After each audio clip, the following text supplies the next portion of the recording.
नमस्कार दोस्तों, मेरा नाम है रोहित स्वामी और आप सभी का स्वागत है आपके अपने यूट्यूब चैनल रोहित स्वामी मोटिवेशंस में।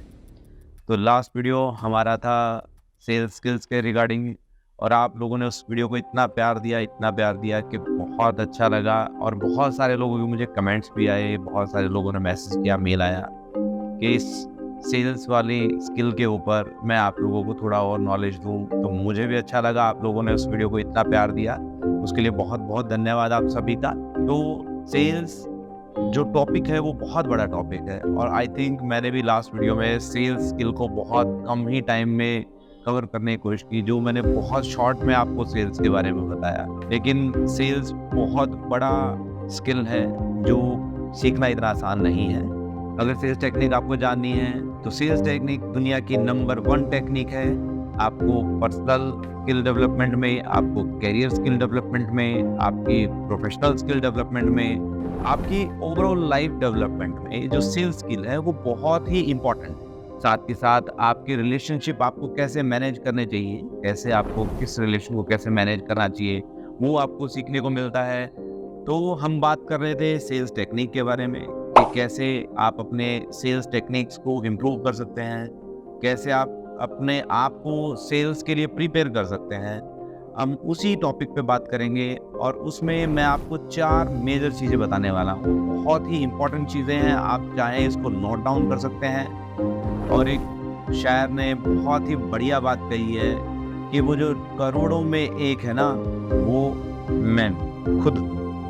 तो याद रखो, आप कभी भी अपने आप को किसी से कम मत समझिए, क्योंकि जहां आपने अपना कॉन्फिडेंस लूज किया वहीं पे लोग आपके ऊपर हावी होना शुरू कर देते हैं। तो सेल्स टेक्निक पे ही बात करते हुए हम लोग अपने पॉइंट को आगे ले चलते हैं। सेल्स का मतलब क्या होता है?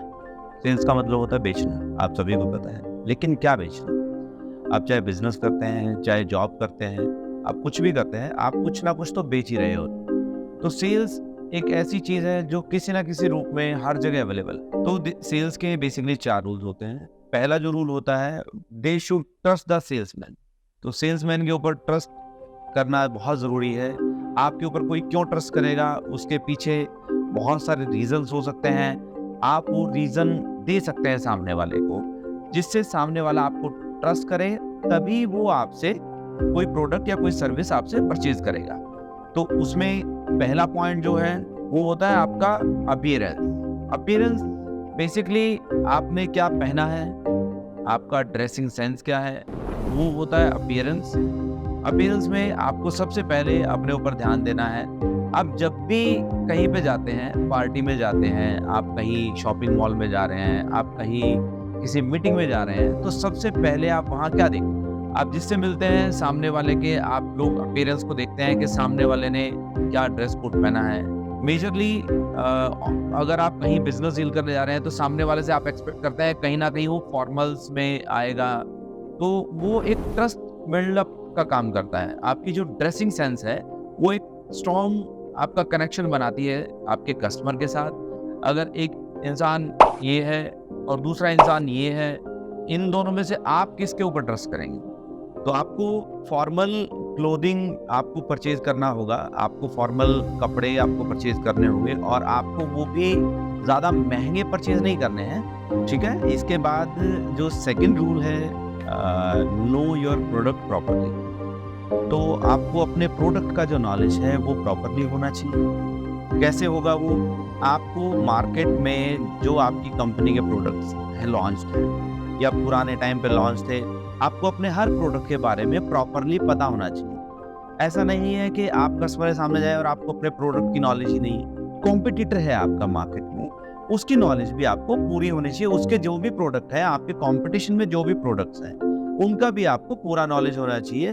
अदरवाइज आप मार्केट में आप अपनी सेल्स लूज कर देंगे। तो मेरा रिक्वेस्ट है कि पहले आप सेल्स में या फील्ड में जाने से पहले आप पहले अपने प्रोडक्ट्स को प्रॉपर्ली बैठ के समझें, उनको पढ़ें, उनको अच्छे से रिसर्च करें। आप ये भी सर्च करें कि कस्टमर कहाँ पे आपके प्रोडक्ट में कमी निकाल सकता है। आप उसको जो प्रॉब्लम है उसको कैसे आप कवर अप करेंगे, या कोई कस्टमर प्रॉब्लम बताएगा तो उसको कैसे आप कवर अप करेंगे। क्योंकि ऐसा नहीं है कि किसी प्रोडक्ट, कोई भी प्रोडक्ट 100% सही हो सकता है। अगर मैं किसी एग्जांपल मैं आपको देता हूँ कि अगर इस दुनिया में कोई भी प्रोडक्ट या सर्विस या कोई भी कस्टमर किसी भी कंपनी से 100% सेटिस्फाइड नहीं हो सकता। आपको अपने कॉम्पिटिटर का भी पता होना चाहिए साथ में, क्योंकि अगर आपको अपने कॉम्पिटिटर का पता है, अगर आपको कंपटीशन के जितने भी प्रोडक्ट्स या सर्विसेज हैं, अगर आपको उनके बारे में पता है, तो आपका कस्टमर जब बोलता है कि मैं ऑलरेडी इस कंपनी का ये प्रोडक्ट या ये सर्विस यूज कर रहा हूँ, तो आप वहां पे क्या करेंगे, आप उस प्रोडक्ट या सर्विस या उस कंपनी का जो प्रोडक्ट है, आपके कॉम्पिटिटर का जो प्रोडक्ट है, आपको उसकी वीकनेस पता होनी चाहिए, स्ट्रॉन्गनेस भी पता होनी चाहिए, वो आपको खुद के लिए पता होनी चाहिए स्ट्रॉन्ग क्या चीजें हैं, बट जो उसकी वीकनेस है वो आपको कस्टमर को ब्रीफ करनी पड़ेगी ताकि कस्टमर एक्सेप्ट करे कि हाँ ये प्रॉब्लम तो मुझे आ रहा है। तो आपको दोनों चीज़ों का ध्यान देना है, आपको अपने प्रोडक्ट के ऊपर भी प्रॉपरली काम करना है और आपको अपने कॉम्पिटिटर का जो प्रोडक्ट है उसको भी पूरा अच्छे तरीके से समझना पड़ेगा। उसके बाद ही आप कस्टमर के सामने जाएं, ज़्यादा बेटर रहेगा। इसी से आपका कस्टमर के साथ और आपका एक स्ट्रॉन्ग बिल्डअप कनेक्शन बनेगा। तो ये वीडियो हमारा आई थिंक बहुत लंबा हो गया है, तो हम इस वीडियो को यहीं समाप्त करते हैं और हम लोग जो हमारे 2 पॉइंट डिस्कशन है वो हम लोग नेक्स्ट वीडियो में डिस्कस करेंगे। तो अभी इस वीडियो को हम लोग यहीं समाप्त करते हैं। आपका बहुत बहुत धन्यवाद। Thank you.